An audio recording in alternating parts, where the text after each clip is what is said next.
मेरा नाम सिद्रा है, डॉटर ऑफ सलीम। और मैं बालिग हूँ, 24 साल उम्र मेरी है। और मैंने पीयूष से अपनी मर्ज़ी से शादी की है, किसी दबाव में नहीं की। अपनी मर्ज़ी से मैं इसके साथ में आई और हम दोनों साथ में रह रहे हैं। और मुझे, बल्कि हम दोनों को हमारी फैमिली से खतरा है।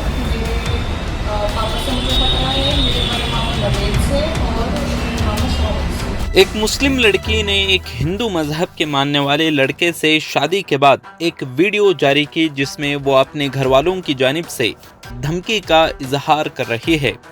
ये मामला मेरठ का बताया जा रहा है, जहां एक मुस्लिम लड़की ने हिंदू लड़के के साथ शादी कर ली।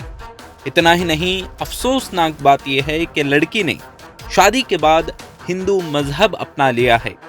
लड़की का नाम सिमरन और लड़के का नाम पीयूष बताया जा रहा है। वीडियो का नोटिस देते हुए पुलिस ने उन दोनों को तहकीकात और सिक्योरिटी की यकीन दहानी कराई है। आखिर मुस्लिम लड़कियां काफिरों के पास क्यों जा रहे हैं? कहीं ऐसा तो नहीं कि हम खुद भेज रहे हैं?